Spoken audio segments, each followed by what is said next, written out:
Salut les gars. Alors, en fait, j'étais en train de faire le montage. Je suis de retour à Genève et en fait, en faisant le montage, je me suis rendu compte que je n'avais pas fait d'introduction pour la vidéo que vous allez voir.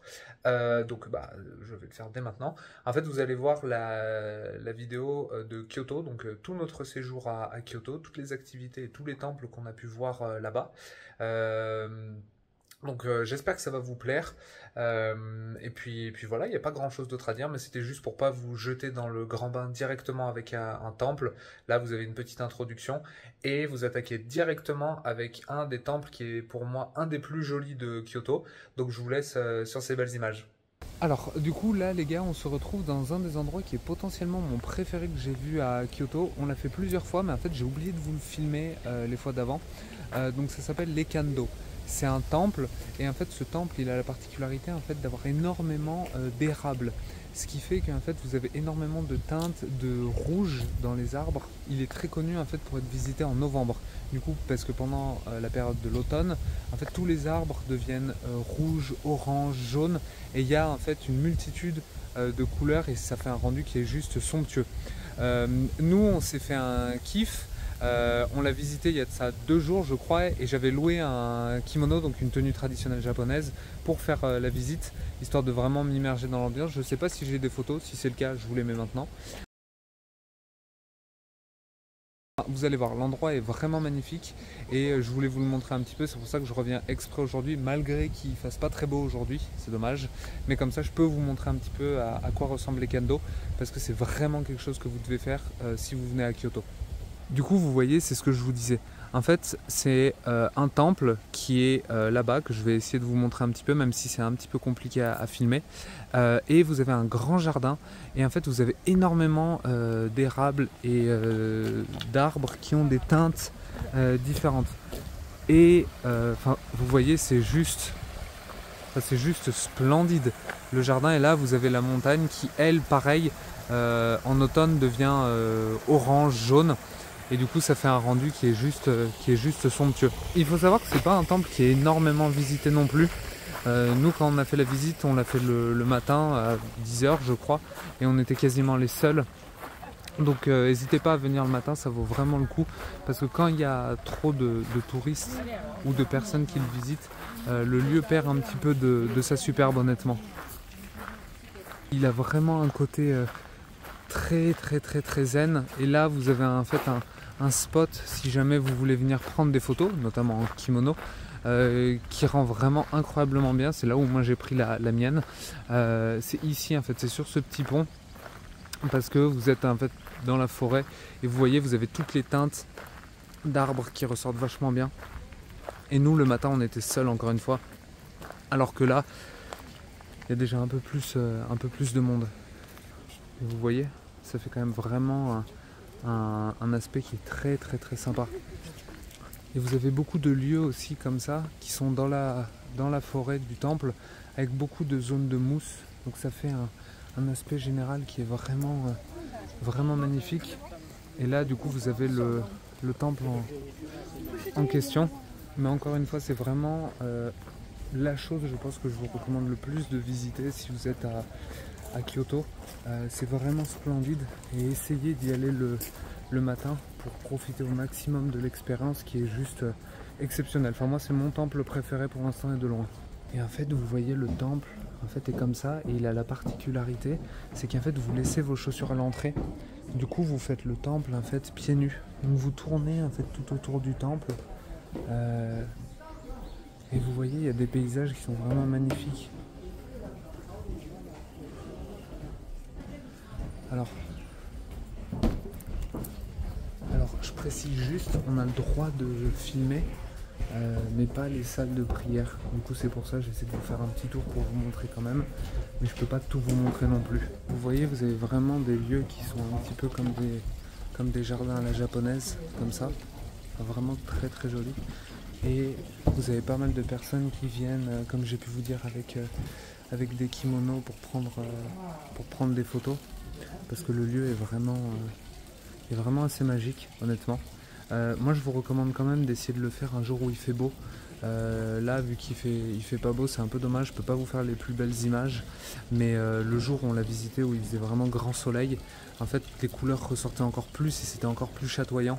Donc essayez de venir un jour où il fait beau et le matin, afin qu'il n'y ait personne, et comme ça vous pourrez vraiment en profiter à 200%. Il y a beaucoup de personnes qui prennent en fait des photos en kimono.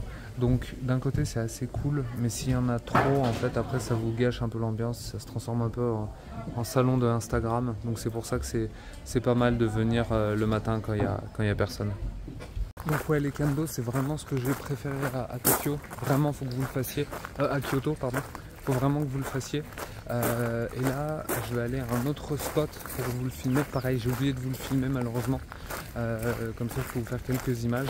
Et lui, vous allez voir, c'est l'endroit où il y a le plus de monde, et c'en est presque difficile à visiter tellement qu'il y a de monde, mais c'est un peu un des endroits les plus connus, donc enfin faut que je vous le montre. Donc on se retrouve dès maintenant là-bas. Du coup on se retrouve dans le quartier de Gion. Ah bah déjà je peux peut-être vous montrer ça aussi. Le kimono que je vous disais que j'ai loué pour faire mes photos, je l'avais pris ici. C'est cette boutique et elle est très simple en fait à repérer parce qu'elle est en bas de la rue où vous avez la pagode de Yasaka. Donc c'est encore une fois c'est le quartier de Gion et il est ultra connu notamment en fait pour cette pagode. Vous avez forcément vu déjà des photos de personnes qui la prennent en photo dans ce quartier. Il y a une rue très célèbre et je vais vous montrer ça. Le quartier de Gion, il est connu pour être le quartier des geishas, mais honnêtement vous allez surtout y voir des touristes plus que des geishas parce que c'est vraiment blindé de chez blindé de monde. Vous voyez, c'est cette rue. Cette rue, elle est très connue sur les réseaux sociaux ou sur internet. C'est la meilleure rue pour prendre la photo de la pagode. Mais encore une fois, c'est un endroit qui est surpeuplé et encore là il fait pas beau aujourd'hui, du coup ça va. Mais le premier jour où on est arrivé, il faisait grand soleil et c'était limite impraticable tellement il y avait de monde. Ça vaut le coup que vous veniez en fait le matin assez tôt. Comme ça la rue est quasiment déserte et vous pouvez prendre vos photos tranquillement. Et autre truc qui est pas mal, c'est de voir la pagode au coucher de soleil. Parce que du coup ça... J'ai une photo, je sais pas si je vais essayer de vous la mettre. En fait elle ressort juste super bien et honnêtement c'est magnifique comme lieu, c'est juste un peu dommage qu'il y ait autant de personnes, donc ouais, essayez de privilégier ça le matin, enfin d'éviter qu'il y ait trop de monde quoi, sur vos photos, parce que sinon le quartier est très joli hein, encore une fois, ça serpente comme ça tout le long, enfin c'est très sympa, mais ça vaut le coup de se lever le matin pour en profiter vraiment comme il faut. Et en fait vous voyez, vous continuez en fait à grimper dans cette rue jusqu'à un temple qui est en haut et que je vais vous montrer, mais qui lui est encore plus rempli de personnes.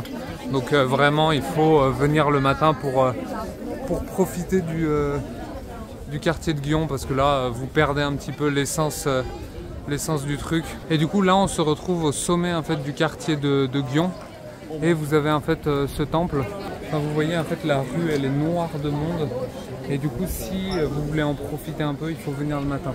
Il faut vous forcer à vous lever à genre 7h et essayer de venir la voir. Et là, c'est magnifique parce que c'est super calme et il y a une belle ambiance. Mais là, honnêtement, c'est pas très agréable. Et le temple, c'est un peu pareil. Enfin, regardez. Et c'est vraiment rempli de monde. Et encore, là, ça va parce que c'est une journée où on est un peu... où il pleut un petit peu. Mais le premier jour, on est arrivé, il faisait grand ciel bleu et il faisait chaud. Mais c'était noir de monde, on a carrément abandonné la visite pour essayer de le faire un autre jour. Et le matin, ça valait le coup. Mais voilà, le quartier de Gion, faites-le le matin encore une fois. Mais je vais essayer de vous montrer un petit peu à quoi ça ressemble à l'intérieur. Donc le nom du temple, c'est le Kiyomizu Dera. Et vous avez des statues qui sont quand même vraiment sympas. Typiquement celle-là, qui représente un dragon, qui est vraiment très très jolie et assez imposante. Et vous avez plusieurs temples qui se succèdent. Et vous avez aussi une autre pagode que je pense que vous pouvez voir si on se décale. Ouais, là vous voyez le début de la pagode. Donc je vais essayer de vous filmer un petit peu à l'intérieur pour vous montrer à quoi ça ressemble dans l'ensemble. Du coup, en fait, vous longez en fait tout le long du temple et vous visitez en fait l'intérieur du temple, qui est assez joli. Vous pouvez faire des petits tours dans la forêt qui est à côté et vous avez un rendu qui est plutôt sympa avec des vues qui sont qui sont plutôt cool. Donc encore une fois, je vous l'ai dit à peu près 100 fois pendant ce petit morceau de vidéo, mais le quartier de Gyon, il se visite le matin, vraiment.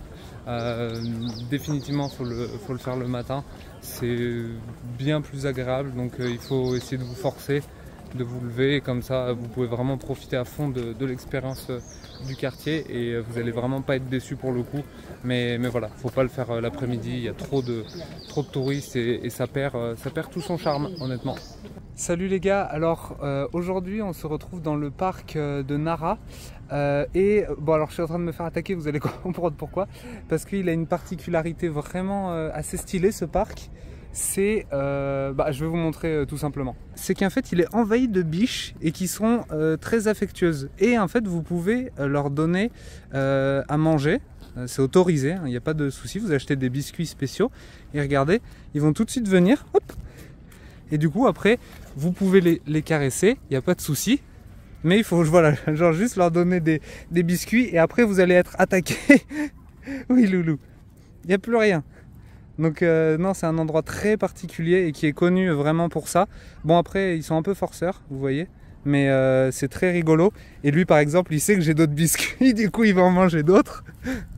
Mais voilà, c'est un endroit vraiment à visiter si vous avez l'occasion. C'est de nouveau moi les gars, je voulais aussi rajouter quelque chose sur Nara. Effectivement, donc je vous ai montré les biches sauvages, mais j'ai oublié de vous préciser quelque chose, c'est que maintenant la capitale du Japon c'est Tokyo. Il y a de ça très longtemps c'était Kyoto qui était la capitale du Japon, et encore avant c'était Nara. Donc Nara était la première capitale du Japon, la première capitale permanente de ce qu'ils appellent. Donc c'est aussi pour vous donner cette petite info et pour vous montrer que c'est quand même un endroit qui est très important pour le Japon, et du coup vous allez mieux comprendre ce que vous allez voir maintenant, qui est un temple qui est juste colossal et qui est juste sublime. Donc on comprend mieux pourquoi il y a un tel édifice, tout simplement parce qu'à l'époque Nara était la capitale du Japon. Voilà, je vous laisse sur les images. Donc les gars, on se retrouve, on a un petit peu avancé dans le parc de Nara et là on se retrouve devant le Todaiji temple, donc le temple Todaiji. Il faut savoir que c'est un temple qui est ultra important dans la culture des Japonais parce que c'est un temple bouddhiste vraiment important pour eux, et vous allez voir que ce soit en termes d'architecture à l'extérieur comme à l'extérieur, c'est vraiment quelque chose que vous devez absolument voir si vous venez à Nara et du coup dans les environs de Kyoto. Regardez la taille du temple. On va se rapprocher tout à l'heure, comme ça je vous ferai des meilleurs points de vue. Mais déjà de là, vous voyez la taille du temple par rapport aux personnes qui avancent et qui vont grimper les marches. C'est juste colossal comme édifice. Et là du coup je vous fais une vidéo où on est un peu plus proche du temple Todaiji et vous voyez la taille de l'édifice, c'est juste délirant. Là vous avez les personnes qui sont en fait à la porte d'entrée et vous voyez en fait que l'édifice il est juste colossal. Et vous allez voir d'ailleurs ce que ça abrite, c'est tout aussi stylé. Mais il faut vous dire quand même que l'édifice il a été construit en 728 après Jésus-Christ. Donc il faut se rendre compte de ce qu'ils ont réussi à faire pour l'époque. Enfin ça a juste aucun sens. Enfin regardez la taille quoi. Et du coup sur tout le côté vous avez le temple qui court comme ça avec de la verdure, donc on est dans le parc de Nara toujours. On se retrouve maintenant à l'intérieur du temple Todaiji et je voulais vous montrer ça. Ils ont une sculpture de Bouddha qui est juste colossale, elle fait environ 20 mètres de haut, mais il faut que je vous montre ça. J'espère que vous allez bien m'entendre parce qu'il y a beaucoup de, comme j'ai pu vous dire, c'est un lieu ultra important. Et du coup il y a beaucoup d'écoles avec des enfants, donc je vais essayer de vous filmer ça, j'espère que vous allez bien m'entendre. Du coup c'est ce que je vous disais par rapport au Bouddha, enfin regardez la taille qu'il fait. Ça rend pas très bien en vidéo malheureusement, mais il est juste immense. Et en fait tout autour vous avez d'autres sculptures qui sont tout aussi imposantes, et en fait ça fait vraiment un aspect qui est juste énorme. Enfin si je me déplace un peu pour vous montrer, enfin, vous voyez. Regardez la taille du truc. Et vous avez tout le long, en fait vous pouvez tourner autour et là vous avez d'autres sculptures et c'est ça tout le long. Mais la taille, en fait, ce qui est dommage c'est qu'on ne se rend pas trop compte en vidéo, mais il est juste colossal. Et en fait le temple, enfin ça vous avez vu les images du coup du temple à l'extérieur, mais c'est tout aussi impressionnant. Enfin, regardez ça quoi. Et du coup, comme j'ai pu vous dire, Il fait environ 20 mètres de haut et je crois que c'est un des plus grands Bouddhas dans le Japon. Ça après faudrait confirmer, mais vraiment très impressionnant. Je pense que c'est un des trucs les plus impressionnants que j'ai vu de tous les voyages que j'ai pu faire honnêtement. Et vous voyez du coup filmer de face la taille que le Bouddha il a. Si je fais un léger dézoom, vous voyez par rapport aux gens qui sont là, la taille et la hauteur de la statue, c'est juste exceptionnel quoi. Salut les gars, alors aujourd'hui on se retrouve, on est toujours du coup vers Kyoto, mais on est dans un des endroits les plus symboliques on va dire de la ville, parce que vous êtes dans le temple avec tous les torii orange comme vous pouvez voir en arrière-plan derrière moi. Donc le nom du temple il s'appelle du coup Fushimi Inari. Et en fait, bon bah déjà, je vous préviens, il y a énormément de monde, donc si vous voulez le visiter, ça vaut vraiment le coup de venir assez tôt. Nous on est venus vers 9h30, 10h et c'était déjà blindé de monde parce que c'est un des spots les plus connus. Parce qu'il y a un alignement de torii. Donc vous voyez en fait ces portes rouges comme ça, c'est ce qu'on appelle en fait les torii. Il faut savoir qu'en fait ce temple il a été créé pour une divinité du Japon qui est liée en fait au riz. Et en fait dans les années 700 où ça a été créé, le riz c'était la chose un peu le plus important pour eux, donc c'était ultra important que tout ce qui est en relation avec le riz fonctionne bien. Chaque torii que vous voyez, c'est en fait une donation d'une personne, un particulier, ou alors d'une entreprise pour justement apporter une bénédiction. Et vous voyez qu'en fait à l'arrière des torii, vous avez plein de kanji et en fait l'arrière c'est du coup le nom du donateur ou de l'entreprise qui a offert du coup le torii au temple. Bon les gars, on se retrouve au sommet du mont Inari, donc c'était quand même une grosse marche parce que ça fait 233 mètres, c'est que des escaliers et en fait c'est rempli de monde donc c'est assez fatigant de slalomer entre les personnes, mais comme ça je peux vous montrer un petit peu ce qui vous attend en fait au sommet. Donc vous voyez en fait tout en haut vous avez un temple qui est assez modeste honnêtement, mais c'est plus pour le fait de se dire que vous êtes monté tout en haut et que vous avez du coup fait l'intégralité des torii du coup que vous voyez. Ça fait un beau dénivelé et c'est ça tout le long de la marche. Donc après en termes de durée je sais pas exactement, je pense qu'on a bien mis à peu près 1 heure je pense pour grimper. C'est plutôt sympa, c'est joli. Après quand vous avez vu 300 torii vous les remarquez même plus, hein, je vais pas vous mentir. Ouais c'est quelque chose à faire honnêtement, après c'est quand même assez fatigant, mais si vous avez l'occasion, que vous vous sentez en condition physique pour le faire, franchement faites-le, c'est plutôt cool. Et là vous voyez si vous faites en fait jusqu'au sommet, vous avez pas mal d'endroits où il n'y a plus personne, donc vous pouvez vraiment prendre des belles photos avec les torii. Et là en fait je voulais vous montrer quelque chose. On arrive en fait à un des temples intermédiaires et en fait vous remarquerez il y a énormément de statues de renards un petit peu partout dans le temple. En fait c'est que les renards, du coup les kitsune en japonais, ils sont considérés en fait comme des messagers. C'est en fait les intermédiaires entre les humains et les dieux. Et vu que là en fait c'est le temple du renard, ça fait tout son sens. Et en fait vous les retrouvez souvent dans ce temple avec quelque chose dans leur gueule qui fait référence au blé, vu que c'est le temple pour la divinité du blé, comme j'avais pu vous dire. Donc des fois ils ont des clés, c'est référence du coup aux clés pour les greniers à grains. Des fois ils ont des parchemins, donc c'est pour le savoir, ou des fois ils ont d'autres choses, mais j'ai pas la signification.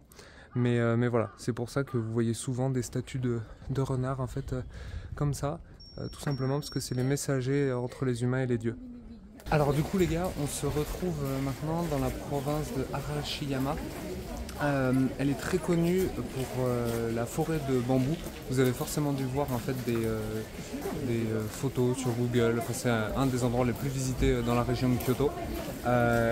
Honnêtement, c'est un peu surfait. Nous on l'a visité, ça ressemble pas trop aux photos, en fait c'est tout petit, il y a une ambiance, c'est sympa, mais c'est pas le truc le plus cool à visiter. En fait juste à côté de la forêt de bambou, vous avez un temple qui s'appelle le Tenryuji, et c'est ce que je veux vous montrer maintenant. Là, en fait, vous avez du coup le temple Tenryuji. Et en fait, c'est une sorte de boucle où en fait tout autour vous avez un jardin que vous pouvez visiter. Et c'est un endroit qui est reconnu comme étant un des jardins les plus zen. Et en fait, l'empereur du Japon de l'époque aimait beaucoup en fait se poser à ces endroits-là et en fait observer cette espèce de petit lac.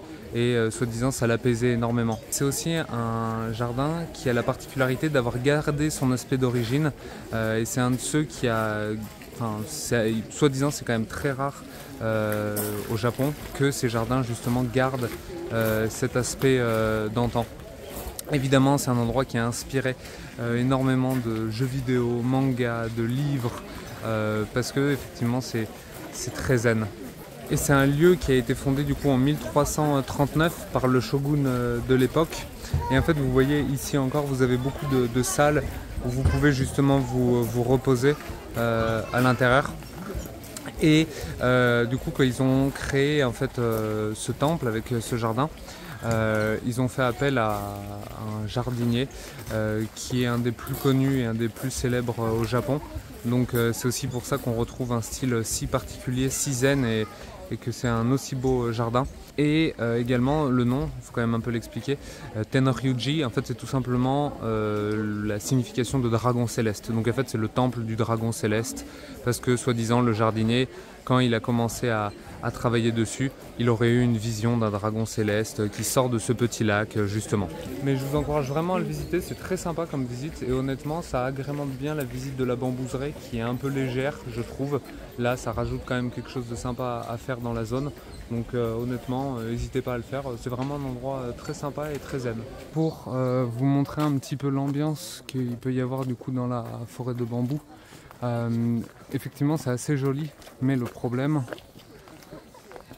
c'est qu'il y a quand même pas mal de monde, donc ça casse un petit peu l'ambiance, donc il faut essayer d'y aller un peu plus tôt. Mais après, est-ce que ça vaut vraiment le coup d'aller vraiment tôt pour voir la forêt de bambou qui est pas immense encore une fois? Ça je vous laisse seul juge, mais voilà, comme ça vous avez un peu des images de à quoi ça ressemble à l'intérieur. Bon du coup les gars, on se retrouve fin de journée à Kyoto et fin de séjour aussi à Kyoto. J'espère que ça vous a plu. Pour faire un petit bilan un petit peu de Kyoto et ce que j'en ai pensé. La ville est super belle, mais elle est totalement en fait différente de Tokyo. Plus que ce à quoi je m'attendais honnêtement. En fait Tokyo, tout l'intérêt c'est de voir la ville de nuit. Alors que Kyoto, il faut la voir de jour, si possible le matin, parce que bah, tout simplement, en fait, il y a ce côté un peu spirituel à Kyoto, et si c'est rempli de touristes dans les rues, ben, vous perdez un petit peu ce charme-là.